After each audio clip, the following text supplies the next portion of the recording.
السلام عليكم ورحمة الله وبركاته. الفيديو بتاعنا النهاردة هنعمل فيه القرص الطرية بطريقة تحفة بجد. هتعجبكم جدا للفطار مع كوباية شاي سخنة كده ساعة الصبح. وطبعا كل سنة وانتم طيبين. احنا دخلنا على فصل الشتاء، والشتاء يعني برد يعني تكتكة وجوع في نص الليل، وجوع في نص اليوم وفي أول اليوم وفي آخر اليوم. ما بنعرفش عدد الوجبات اللي احنا بناكلها، بس بنحب ناكل حاجات كتير يعني تكون خفيفة مع جنب حاجات دافية. فطبعا القرص الطرية دي هتوفر لنا كتير وتسهل علينا. كمان ممكن تستبدليها بسندوتشات للولاد في المدرسة، تحطها لهم في اللانش بوكس بتاعهم وتديها لجوزك وهو نازل مع كوباية شاي، يعني حاجات بسيطة. المهم قبل ما نبدأ مع بعض الفيديو، أنا اسمي رشا. لو أول مرة تمر على قناتي يا ريت ما تنسوش تدعموني بالاشتراك في القناة ولايك وشير ونفعل الجرس على الكل. ونبدأ مع بعض بسم الله. المقادير بتاعتنا النهاردة هنجيب كيلو دقيق مع كوباية زيت على سمنة خليط، يعني أي نوع سمنة عندك، أي نوع زيت عندك. وبعدين هنجيب كوبايتين لبن رايب حسب ما يلم معاك العجين، يعني احتاجتي كوباية ونص، كوبايتين وربع، يعني على حسب ما العجين ياخد معاكي.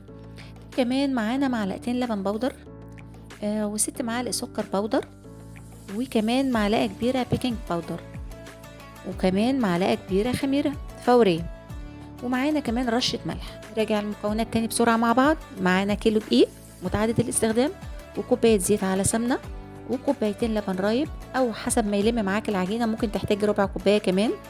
وكمان معانا معلقتين لبن بودر، وست معالق سكر بودر، ومعلقة كبيرة بيكنج باودر، ومعلقة كبيرة خميرة، ورشة ملح. الطريقة بقى يا ست الكل.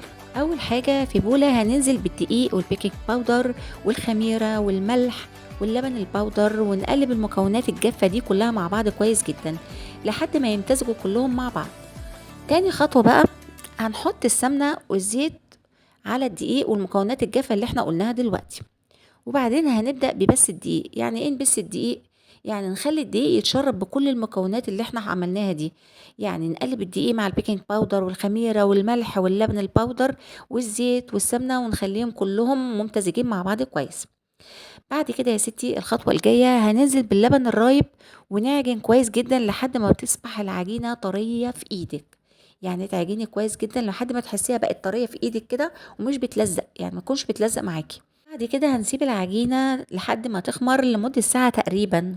وبعد ما تخمر العجينة هنكورها لكور حسب رغبتك، انت عايزاها كبيرة او صغيرة. وبعد ما نكور الكور تاخدي بالك اول كورة انت ابتديتي فيها هي اللي هنبدأ فردها. ليه؟ لانها هتكون قربت خلاص انها تخمر. هناخد اول كوره، طبعا هتكوني معلماها انت بطريقتك. انا عن نفسي بعلم الكور بتاعتي اول كوره بحط عليها من فوق خله، مش بغرسها، لا بحط فوقيها خله وخلاص، اللي هي الخله الخشب. وبعدين هناخد اول كوره ونفردها لحد ما نخلص بقيه الكور بتاعتنا، وبعدين نغطيهم. وبرضو بعد الفرد هنعلمها برضو بنفس الخله، نحط فوقيها خله ونمشي بالترتيب. وبعدين نغطي كل الكور بعد ما فردناها ونسيبها تخمر لمدة نص ساعة كمان. وبعد كده هندخلها الفرن على درجة حرارة 180 وبألف هنا على قلبكم.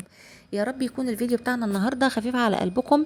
انا عارفه ان دي يمكن طريقه جديده في الفيديوهات، بتمنى انها تكون خفيفه على القلب وما خدتش من وقتكم كتير ومن النت ومن الباقه بتاعتكم كتير. لو الطريقه دي عجبتكم في الشرح يا ريت تدعموني بلايك وتعليق او بدعوه حلوه من القلب.